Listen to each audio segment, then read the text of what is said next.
today we'll talk about just, this is my first setup, my basic setup that I first started hunting with. It's an AR-15 chambered in 223 Wylde. It's got a heavy barrel that tapers down. It's an 18-inch barrel. Magpul stock, Magpul handle, Magpul bolt release. I like Magpul stuff. It's got flip sights on it. Originally I put a little red dot mounted off to the side so I could just turn it for close stuff, but I could not hit the target consistently with it, and I was like, I'm not going to shoot an animal with it. So I went back to the flip sights, and I do much better. I get close shots. Now, flip sights, I use the flip sights anything inside 50 yards that I need to get my eyes on quickly when the stuff gets in close. Now, when I usually put the call, I put the call out in front of me from 50 to 100 yards. I don't want the animal to see me right away. I don't want the animal to see me at all, but I want him to be looking out in front of me a little bit more, because I know I'm going to be moving a little bit if I'm scanning and stuff like that, but I don't want that animal to be focusing on me or picking me up too soon. When you hunt at night, you got better coverage, so you don't have to worry about stuff like that. So back to the gun. 223 Wylde. Why 223 Wylde? Because I can shoot 5.56 or 223, and I don't have too much. The performance doesn't really suffer at all, so that's why I like it. Heavier bullets, slower your bullet speeds. So in this setup, I hunt with 52 grain Geddons or something like that. They're a little black tip. They're 52 grains. They move. They're loaded. These ones are loaded to go about 3,400 feet per second. So very flat. I want to keep my shots as flat as I can for that 100 to 200 yards. And with this one, I get it's probably about an inch drop from 100 to 200 yards. Now, typically with most guns, you go from 100 to 200. It's about a 2-inch drop. But when you're shooting super fast, super flat rounds, not so much. My hope, I talk about this, the kill box. My goal is to keep that 4-inch circle. My goal is to keep, 75, 100, 200, 300 in that 4-inch circle. Those are all kill areas. So this gun can do that. But like I said, when I first started hunting, this is the scope I put on. I put the ATN LTV 3x9X. Why do I like this one? I have the X-Sight 4. The clarity at night in this scope is better. Less money, less functionality, better clarity. Like I see better, like crisper. I can pick, you can really see details with this scope. Functionality wise, here's the functionality. Power, zoom, brightness. It only has 3 settings, low, medium, high. Record, day, night. Just flicks it from day to night. This is the settings. When you hit the settings, you have 3 options: zeroing, reticle style and color, and the settings. And in the settings, when you go to settings, you're only getting timestamp, date, time, date, SD card format. Let me check. Can't remember the third one. Oops. Display widgets on. So those are if you want to have battery, day, night, the sun, brightness, all that stuff on. Daytime, language, SD card, factory settings restored.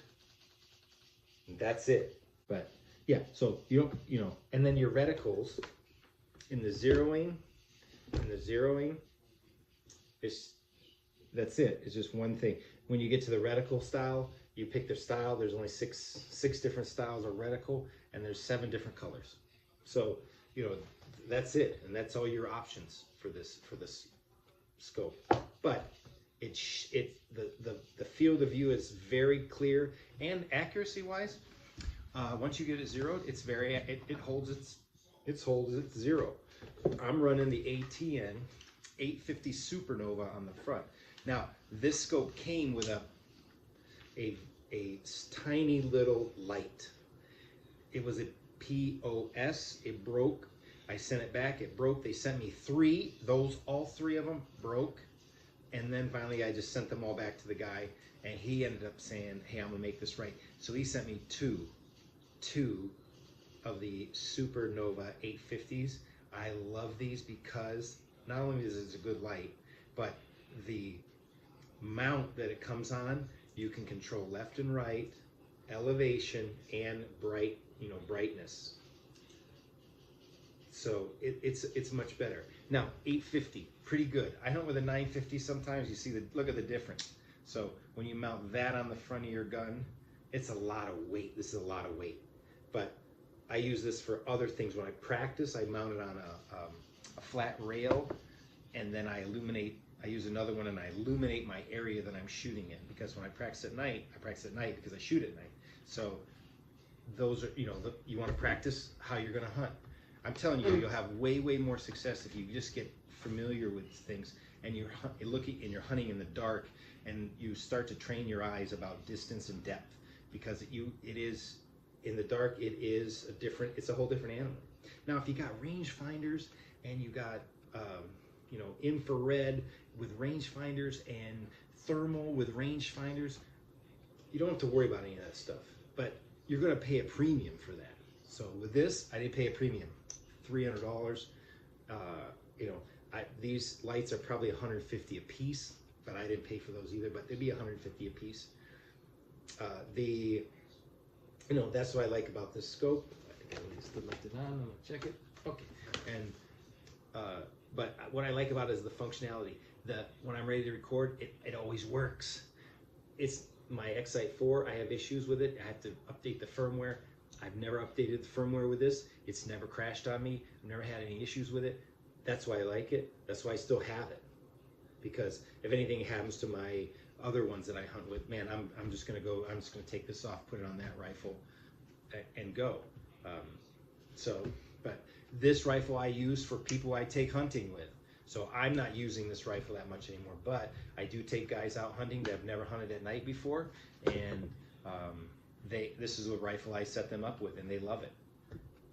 It's got a cool trigger. It's got a velocity trigger. It's got about a 2-pound pull on it. You can store batteries in the mag pull. There's my battery, so I can store battery and bandages but I always store extra batteries in there. Something to wipe off my scope. I also have in the mag pull here. You also have the ability, which I store.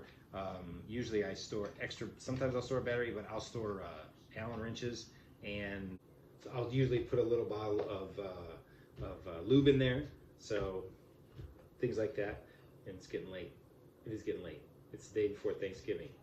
I worked a long day today, and gotta make some content. So, but that's it. This is a basic setup. Really basic setup. I'm gonna take it out. I'm gonna take it out again and shoot it and record it and actually upload some video of this one. I've uploaded the X-Sight 4. You'll see the difference. You'll be like, man, that's much clearer. But what do you lose? What do you lose when you go from an X-Sight, the ATN X-Sight 4, to this? You don't have laser rangefinder capabilities. You don't have all the tchotchkes. It's got more. The X-Sight 4 has the ability to upload profiles, so you can upload different profiles, zero them and upload them, and then if you take the X-Sight 4, put it on another rifle, and you go, oh, it's on. This is my Browning. Then I go to my Browning and put that in there, and it's zeroed. It's already zeroed. You don't have to worry about it. So this one, every time you take this off a rifle and put it on another rifle, you got to go zero it. So but well, that's just that's just more shooting. So but clarity wise, great. It has the back end lets you focus in on the reticle. Front end, you get a little bit of more clarity of your final destination. Like I said, zoom 3:9, so it zooms, and you can change these when you zoom, so you can see the best image that you possibly want to see.